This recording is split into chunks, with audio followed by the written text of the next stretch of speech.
وما علينا إلا البلاغ المبين.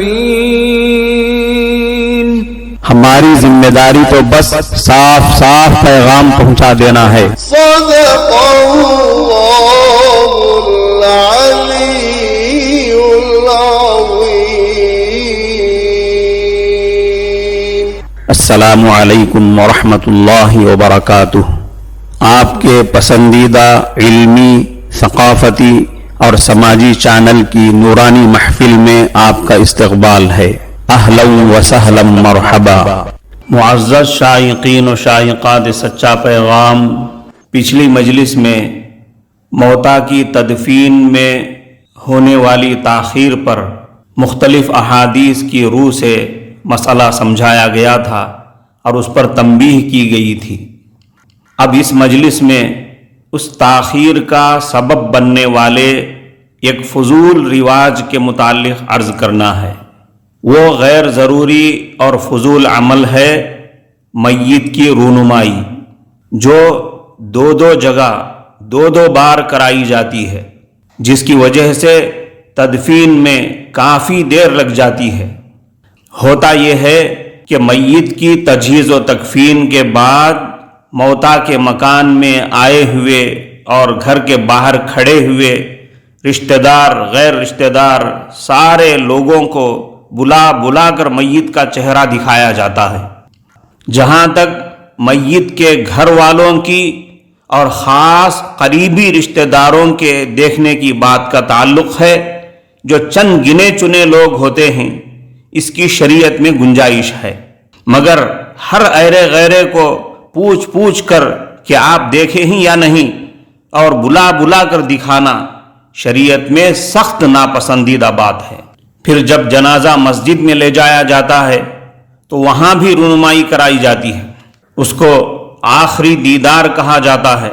جو لوگ میت کے گھر نہیں پہنچے ہیں اور وہاں دیکھے ہوئے نہیں ہوتے ہیں، وہ مسجد میں آ کر اصرار کرتے ہیں، زور ڈالتے ہوئے کہتے ہیں کہ بھائی ہم نہیں دیکھے ہیں، ہم سیدھے مسجد کو آ گئے ہیں، کھولو ہم کو دکھاؤ. ایسی زیادتی کی جاتی ہے.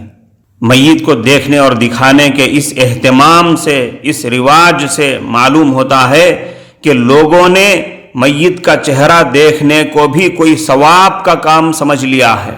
چنانچہ رشتہ دار اور دوست و احباب انتقال کی خبر سنتے ہی موتا کے مکان پہنچ جاتے ہیں اور پہلے میت کی زیارت کرتے ہیں. جب وہ میت کی زیارت کر لیتے ہیں تو مطمئن ہو جاتے ہیں، گویا کہ انہوں نے اپنا ایک اہم حق ادا کر دیا ہے. اسی طرح میت کے اہل خانہ بھی مطمئن ہو جاتے ہیں کہ فلاں نے حاضری دے دی. شریعت کی روح سے میت کی زیارت اصل چیز نہیں ہے اور ثواب کی بات نہیں ہے. اصل چیز اور اصل کام تعزیت کرنا ہے. اس موقع پر موتا کے اہل خانہ کو صبر کی تلقین کرنا ہے.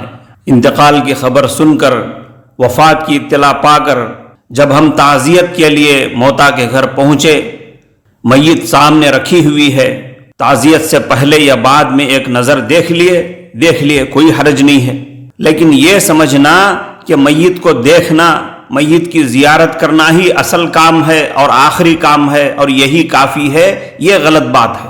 جیسے ہی انتقال کی خبر ملے، میت کے گھر والوں کے یہاں جا کر ان کو تسلی دینا چاہیے، ان کی دل جوئی کریں، صبر کی تلقین کریں اہل خانہ کے لیے، اور پھر میت کے حق میں دعائیہ جملے کہیں. تعزیت کے موقع پر حدیث کے مطابق حضرت صلی اللہ علیہ وسلم سے ان للہ ما اخذ وله ما اعطى وكل شيء عنده باجل مسمى، یہ الفاظ اور یہ کلمات منقول ہیں، جس کا خلاصہ ہے جو چیز دی گئی ہے وہ بھی اللہ کی ہے، اور جو اللہ نے لے لیا ہے وہ بھی اللہ کا ہے، اور اللہ کے پاس ہر چیز مقررہ وقت پر ہی ہوتی ہے. اسی طرح میت کے گھر والوں سے مخاطب ہو کر یہ دعا بھی دی جائے، اعظم اللہ اجرک واحسن عزاءک وغفر لمیتک، اللہ تعالیٰ آپ کو اس حادثے پر بڑا اجر عطا فرمائے اور آپ کو بہتر تسلی اور صبر عطا فرمائے اور آپ کے مرحوم کی مغفرت فرمائے۔ اس کے بعد جو اہم کام ہے وہ جنازے میں شرکت کرنا ہے، جو در حقیقت ہر مسلمان کا حق ہے۔ بخاری و مسلم کی روایت ہے، حضرت نبی کریم صلی اللہ علیہ وسلم نے ارشاد فرمایا، حق المسلم علی المسلم خمس، رد السلام واتباع الجنائز وتشمیت العاطس واجابت الدعوہ وعیادت المریض۔ ایک مسلمان کے دوسرے مسلمان پر 5 حق ہیں: سلام کا جواب دینا، جنازوں میں شرکت کرنا، چھینکنے والے کا جواب دینا یعنی یرحمک اللہ کہنا، اور دعوت قبول کرنا، اور بیمار کی عیادت کرنا۔ معزز ناظرین کرام، کسی کے گھر میں وفات کے موقع پر ایک اور اہم کام جو کرنے کا ہے، جس کا تعلق سنت سے بھی ہے اور انسانیت سے بھی ہے، وہ ہے کھانا تیار کر کے موتا کے گھر بھیجنا۔ حضرت نبی کریم صلی اللہ علیہ وسلم کو جب آپ کے چچا حضرت جعفر ابن ابی طالب کی شہادت کی اطلاع ملی تو آپ نے اپنے گھر والوں سے فرمایا، اصنعوا لآل جعفر طعاما فقد اتاہم ما یشغلہم۔ حضرت جعفر کے اہل خانہ کے لیے کھانا تیار کرو، غم اور صدمے کے سبب ان کے اہل خانہ کھانا تیار نہیں کر پائیں گے۔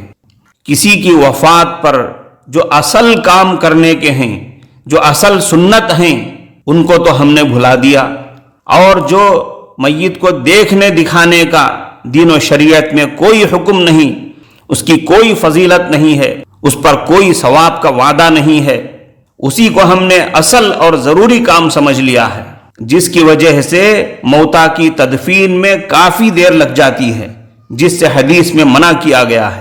اس لاک ڈاؤن کے دوران ایسے بھی واقعات دیکھنے میں آئے ہیں کہ عصر میں آدمی کا انتقال ہوا اور عشاء میں تدفین ہو گئی۔ شریعت یہ چاہتی ہے کہ عام نارمل حالات میں بھی موتا کی تدفین میں ایسی ہی جلدی کی جائے۔ ایک بار پھر وہ حدیثیں ذہن میں مستحضر کر لیجئے جو پچھلی مجلس میں آپ نے سنی ہیں۔ حضرت طلحہ ابن برا رضی اللہ عنہ بیمار ہوئے تو نبی کریم صلی اللہ علیہ وسلم ان کی بیمار کرسی کے لیے تشریف لے گئے، پھر ارشاد فرمایا کہ میں دیکھ رہا ہوں، مجھے محسوس ہو رہا ہے کہ طلحہ کی موت کا وقت قریب آ چکا ہے، موت کے بعد مجھے اس کی خبر دینا اور تجہیز و تکفین میں جلدی کرنا، کیونکہ کسی مسلمان کی میت کے لیے یہ مناسب نہیں ہے کہ وہ اپنے گھر والوں کے درمیان دیر تک رکھی جائے۔ حضرت ابو ہریرہ رضی اللہ عنہ کی روایت ہے، وہ فرماتے ہیں کہ حضرت نبی کریم صلی اللہ علیہ وسلم نے ارشاد فرمایا، اسرعوا بالجنازہ فإن تک صالحة فخیر تقدمونها الیہ وإن تک غیر ذلک فشر تضعونہ عن رقابکم۔ جنازے کو لے جانے میں اور میت کو دفن کرنے میں جلدی کرو، کیونکہ اگر وہ نیک ہے تو ایک اچھی چیز ہے جس کی طرف تم اس کو لے جا رہے ہو، اگر وہ نیک نہیں ہے تو وہ ایک بری چیز ہے جسے تم اپنی گردن سے اتار رہے ہو۔ یعنی اگر وہ میت نیک نہیں ہے، برا انسان ہے، تو یہ کون سی اچھی بات ہے کہ تم ایک بری چیز کو زیادہ دیر تک اپنی گردنوں پر اٹھائے رکھو۔ معزز ناظرین کرام، موتا کی تدفین میں جلدی کرنے کے متعلق یہ ساری روایتیں جو آپ نے ابھی سنی ہیں، کمنٹ باکس میں آپ لکھیے کہ ان حدیثوں پر ہمیں عمل کرنا چاہیے یا ان کے خلاف جانا چاہیے۔ یقیناً آپ یہی لکھیں گے ہمیں ان حدیثوں پر عمل کرنا چاہیے۔ جب ہمیں ان حدیثوں پر عمل کرنا چاہیے جن میں موتا کی تدفین میں جلدی کرنے کا حکم دیا گیا ہے، اگر ہم میت کو دیکھنے دکھانے کے اس غیر ضروری عمل کے پیچھے پڑیں گے تو تدفین میں دیر لگ جائے گی، چاہے چند منٹوں کی دیر لگے، دیر ہوتی ہے، اس میں شریعت کی خلاف ورزی ہوتی ہے۔ اس لیے شریعت کے اصل مزاج کو سمجھتے ہوئے، شریعت کی مصلحت کو پیش نظر رکھتے ہوئے میت کی رونمائی کے رواج کو ختم کریں، اور جیسے ہم ہر کام سنت کے مطابق کرنا پسند کرتے ہیں، ویسے ہی تدفین کے معاملے میں بھی سنت کا پہلو اختیار کرتے ہوئے جلد از جلد موتا کو ان کی آخری منزل تک پہنچانے کا رواج دیں اور لوگوں کو اس کی ترغیب دیں۔ دعا کیجئے کہ اللہ تعالی ہمیں ہر معاملے میں شریعت کے اصل مزاج کو سمجھنے کی اور اس کے مطابق عمل کرنے کی توفیق عطا فرمائے۔ السلام علیکم ورحمۃ اللہ وبرکاتہ۔